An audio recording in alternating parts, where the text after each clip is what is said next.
اعوذ باللہ السمیع العلیم من الشیطان الرجیم بسم اللہ الرحمن الرحیم ربنا آتنا فی الدنیا حسنۃ وفی الآخرۃ حسنۃ وقنا عذاب النار۔ عزیز طلباء السلام علیکم ورحمۃ اللہ وبرکاتہ۔ شرح المدوم کتاب حج درس نمبر 366 میں غلام کی حج کی قربانی کا حکم بیان کیا جائے گا۔ جو لوگ حج پہ جاتے ہیں تو مختلف ان کی کیٹیگرائز کی گئی ہیں، تو غلام بھی اپنے مولا اور اپنے مالک کی اجازت سے حج پہ جا سکتا ہے، تو اس کی قربانی کا کیا حکم ہوگا اس کے بارے میں تفصیل بیان کی جائے گی۔ اگر مولا نے حج کی اجازت دی ہو تو اس کو تخیر کا حکم بیان کیا جائے گا، شہید ثانی کی تحلیل اور اس کا نقد و نظر، متعلقہ مسائل اور فروعات بیان ہوں گی، روایات اور احادیث کا تذکرہ ہوگا، عبارت کی تشریح اور تطبیق بھی پیش کی جائے گی۔ شہید فرماتے ہیں اگر مولا نے اپنے غلام کو حج کرنے کی اجازت دی ہو تو اس کا جو مولا اور آقا ہے اس کو اختیار حاصل ہے غلام کی قربانی کے سلسلے میں کہ وہ اس کی طرف سے قربانی دے یا پھر اپنے غلام کو کہے کہ تم اپنے قربانی کے بدلے میں 10 روزے رکھو۔ اس تخیر کی دلیل یہ ہے کہ چونکہ غلام کسی چیز کا مالک نہیں ہوتا، وہ تو غلام ہے اور اس کا جو کچھ بھی ہے وہ اس کے مالک کی ملکیت میں ہوتا ہے، اس وجہ سے وہ قربانی پر قدرت اور طاقت نہیں رکھتا۔ اور پہلے بیان کیا گیا ہے کہ جو شخص قربانی سے عاجز ہوتا ہے تو اس کا وظیفہ ہے کہ وہ روزے رکھے، لیکن اگر اس کا مالک اور مولا اور آقا ثواب کی خاطر اپنے غلام کی جانب سے قربانی کرتا ہے تو وہ پھر روزے جو غلام نے رکھنے تھے ان کے بدلے میں کافی ہوگی اور روزہ کا وجوب غلام سے ساقط ہو جائے گا۔ یہ اسی طرح ہے جیسے ایک حاجی دوسرے حاجی کی طرف سے مفت میں قربانی دیتا ہے اور وہ کافی ہوتی ہے، اور دوسرے حاجی سے وہ روزے وغیرہ ساقط ہوتے ہیں اور قربانی اس کی وہ شمار ہو جاتی ہے۔ تو اس کی عبارت کو دیکھتے ہیں اور پھر اس کے متعلق شہید ثانی کی تحقیقات کو پیش کریں گے۔ فرمایا وَيَتَخَيَّرُ مَوْلَى الْمَمْلُوكِ الْمَأْذُونِ لَهُ فِي الْحَجِّ بَيْنَ الْإِهْدَاءِ عَنْهُ وَبَيْنَ أَمْرِهِ بِالصَّوْمِ لِأَنَّهُ عَاجِزٌ عَنْهُ فَفَرْضُهُ الصَّوْمُ لَكِنْ لَوْ تَبَرَّعَ الْمَوْلَى بِالْإِخْرَاجِ كَأَجْزَأَ كَمَا يُجْزِي عَنْ غَيْرِهِ لَوْ تَبَرَّعَ عَلَيْهِ مُتَبَرِّعٌ۔ یتخیر یعنی اختیار رکھتا ہے مولا المملوک اس غلام کا مولا اور آقا، المعزون لہو فی الحج جس غلام کو اس نے حج کرنے کی اجازت دی ہے، تو جب اس کا غلام اس کی اجازت سے حج کے لیے جاتا ہے تو اس مولا اور مالک کو اختیار حاصل ہے بین الاہداء عنہ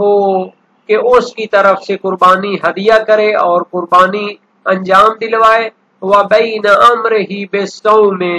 یا اگر قربانی کا یہ خرچہ نہیں کرنا چاہتا تو پھر اسے حکم دے اپنے غلام کو کہ جناب آپ اپنی قربانی کے بدلے میں 10 روزے رکھیں۔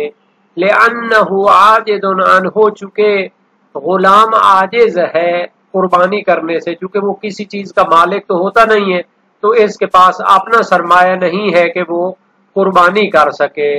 فَفَرْضُهُ الصَّوْمُ تو اس کا فریضہ روزہ بنتا ہے۔ اگر اس کا مولا اور آقا اختیار کرتا اور اس کی طرف سے قربانی دے دیتا تو پھر یہ روزے ساقط ہو جاتے، لیکن اگر وہ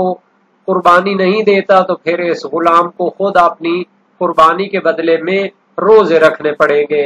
لیکن لو تبرع المولا بالاخراج لیکن اگر اس کا مولا اور آقا اس کا مالک قربانی کو انجام دیتا ہے، تبرع یعنی کہ مفت میں اس قربانی کو پیش کرتا ہے، اجزاء تو وہ کافی ہوگا۔ کیسے کافی ہوگا؟ کما یجزئ عن غیرہ لو تبرع علیہ متبرع جیسے اگر ایک حاجی مفت میں دوسرے حاجی کی طرف سے قربانی کر دیتا ہے کہ جو دوسرا حاجی اپنی قربانی کی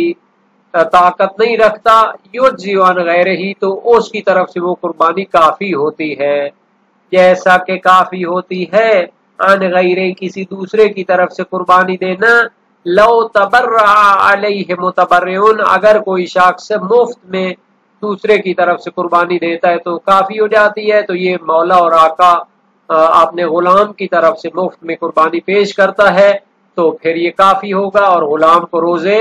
نہیں رکھنے پڑیں گے. شہید ثانی فرماتے وَالنَّصُ وَرَدَ بِهَذَا التَّخْيِيرِ، روایت میں اس طرح اختیار وارد ہوا ہے کہ اس کے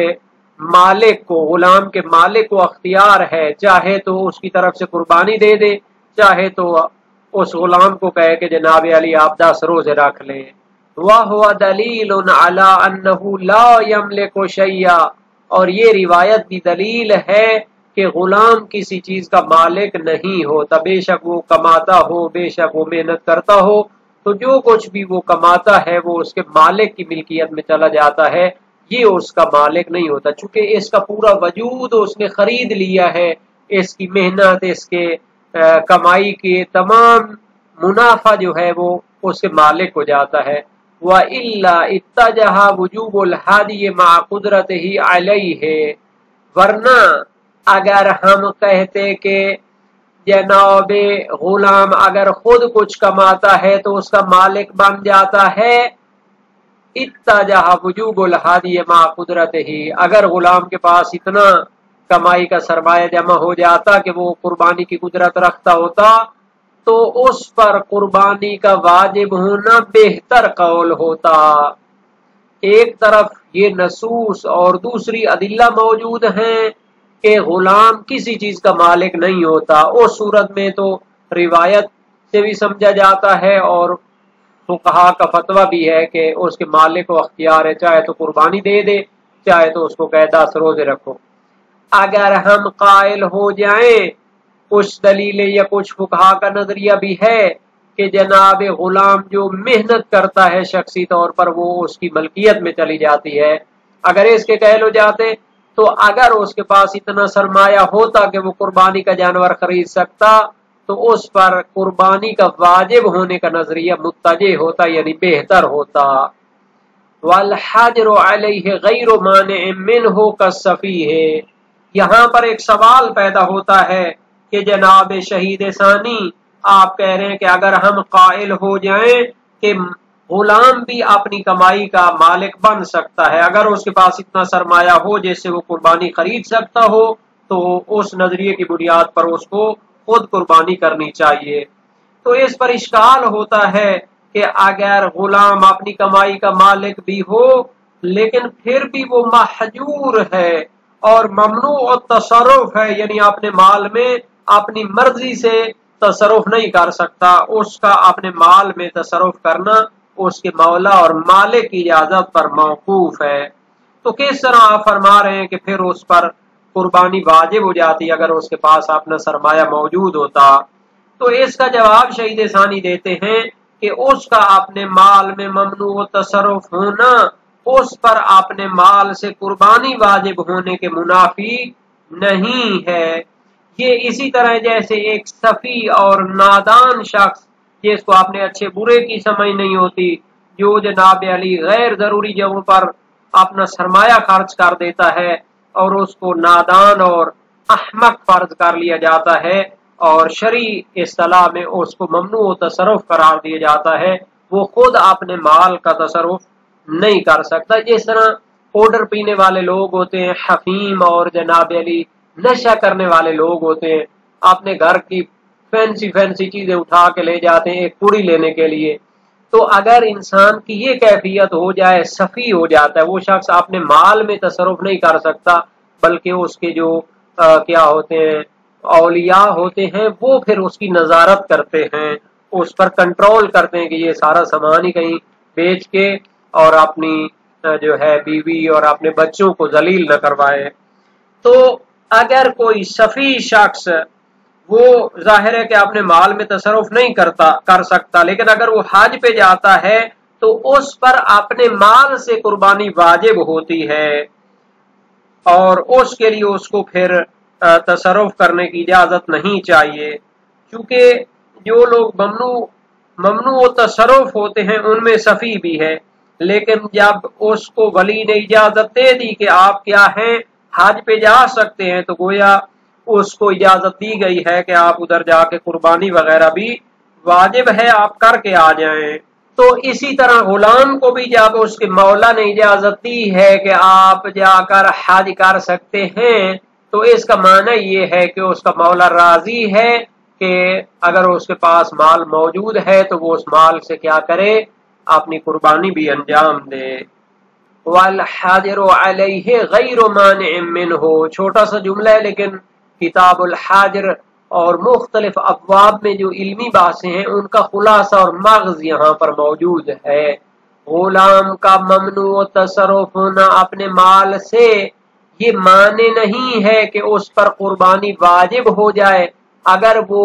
اتنی کمائی کر چکا ہو کہ اس پر قربانی جتنا پیسہ موجود ہو۔ کسفی ہے، یہ اسی طرح جیسے ایک سفی و نادان شخص ہے جو آرڈر کی پوری کے لیے اور جناب علی چھوٹے چھوٹے چیزوں کے لیے اپنے گھر کے بڑے بڑے چیزیں جو ہے نا وہ نیلام کر دیتا ہے تو اس کو ممنوع تصرف کیا جاتا ہے، اس پر ناظر قائم کیے جاتے ہیں کہ یہ ڈائریکٹ تصرف نہ کرے۔ لیکن اگر اس کا جو ناظر اور والی ہے وہ اس کو اجازت دیتا ہے حج پر جانے کی تو ظاہر ہے اگر اس کے پاس مال ہے تو وہ اس سے قربانی کر سکتا ہے چونکہ اس کے ولی کی اس کو اجازت موجود ہے۔ اسی طرح غلام کے پاس بھی اگر مال موجود ہے اور اس کا مولا اس کو اجازت دیتا ہے تو یہ پھر مانے نہیں ہوگا، وہ اپنے مال سے حج کر سکتا ہے۔ یہاں تک غلام کے مولا اور مالک کو اختیار حاصل ہونے کا تعلق ہے کہ وہ قربانی دے اپنے غلام کی طرف سے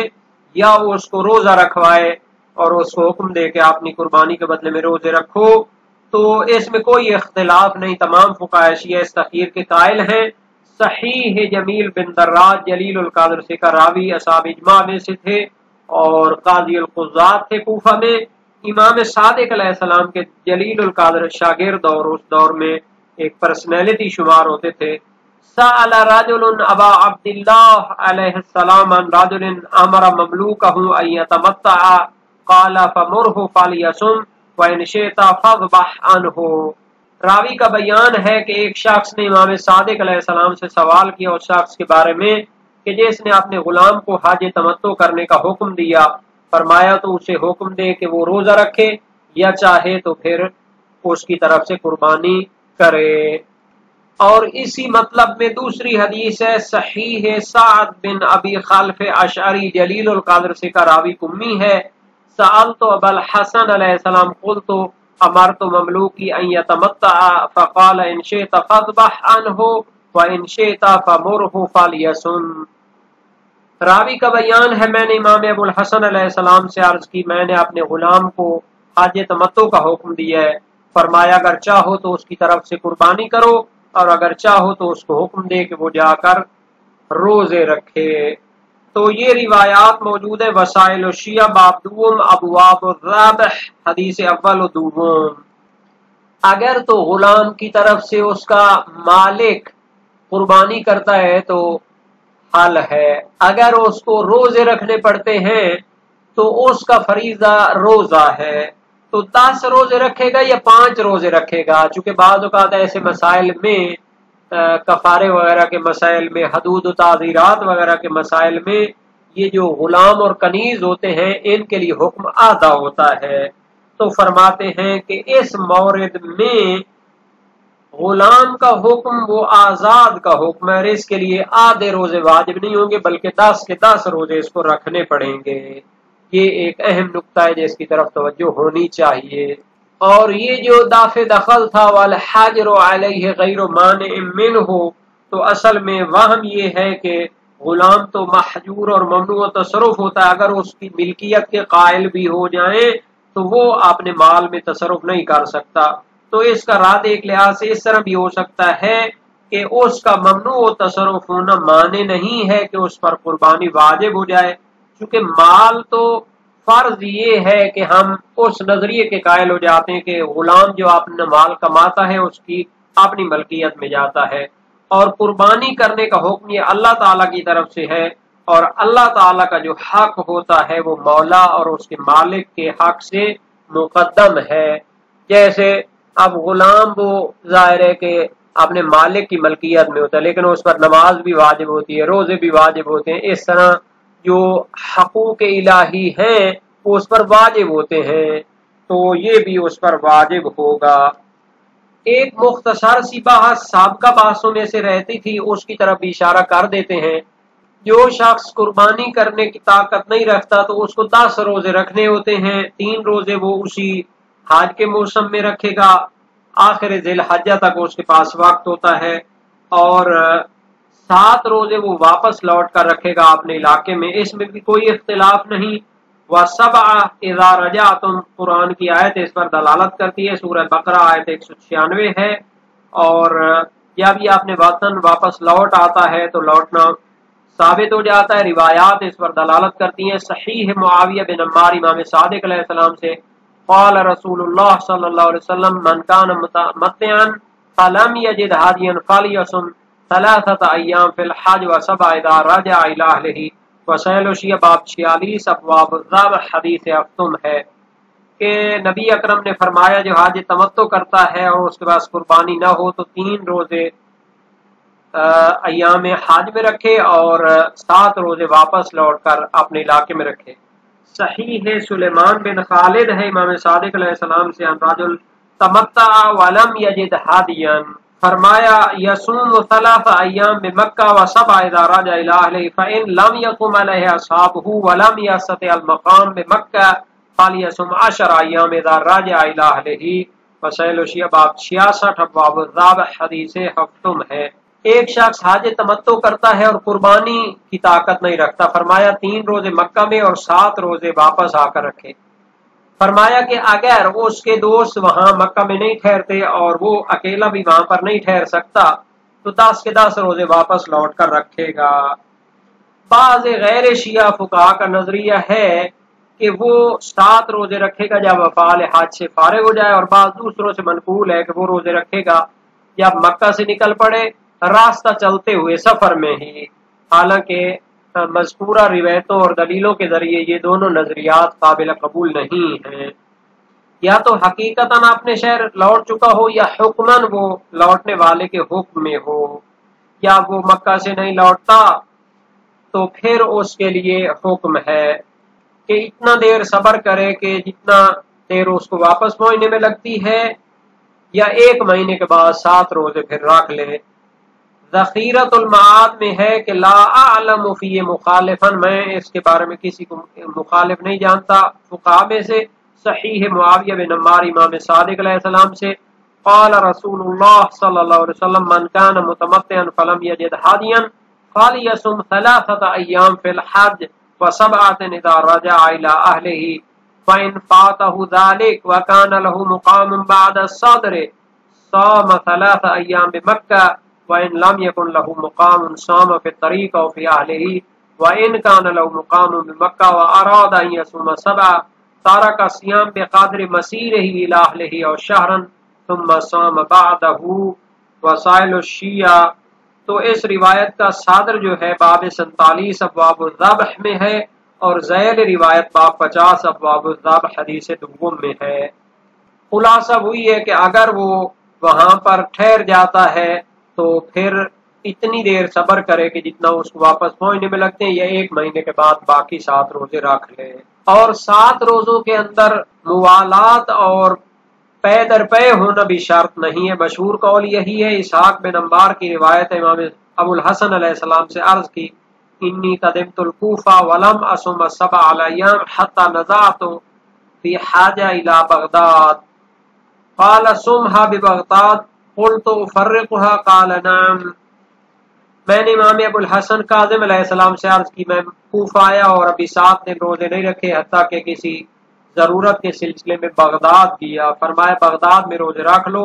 میں نے عرض کی کہ ان کے درمیان فاصلہ ڈال سکتا ہوں، فرمایا ہاں۔ وسائل الشیعہ باب 55 ابواب الذبح حدیث اول ہے۔ اگرچہ اس روایت میں محمد بن اسلم ہے اور وہ فاسد الحدیث ہے، جیسا کہ رجال نجاشی میں جناب علامہ نجاشی معاصر شیخ طوسی نے بیان فرمایا ہے، اور علامہ ابن ابی عقیل عمانی اور ابو صلاح حلبی کا قول ہے کہ 7 روزے میں بھی 3 روزوں کی طرح موالات اور پے در پے ہونا شرط ہے، اور علامہ ہلی نے مختلف الشیعہ میں اس نظریے کو قوی قرار دیا ہے۔ علی بن جعفر اریزی امام صادق علیہ السلام کے جلیل القادر فرزند فقیہ امام کاظم علیہ السلام سے روایت کرتے ہیں، سالتہ عن صوم 3 ایام فی الحج و 7 ایصومها متوالیہ او متفرقہ او یفرق بینہا۔ میں نے امام کاظم علیہ السلام سے سوال کیا کہ 3 روزے جو ایام حج میں رکھنے ہیں اور 7 روزے جو بعد میں رکھنے ہیں، ان کو پے در پے انجام دے یا فاصلے کے ساتھ انجام دے؟ قال یصوم 3 ایام لا یفرق بینہا، 3 دن کے روزے میں تو فاصلہ نہیں ڈال سکتا، و7 لا یفرق بینہا، اور 7 دن کے روزوں میں بھی فاصلہ نہ ڈالے۔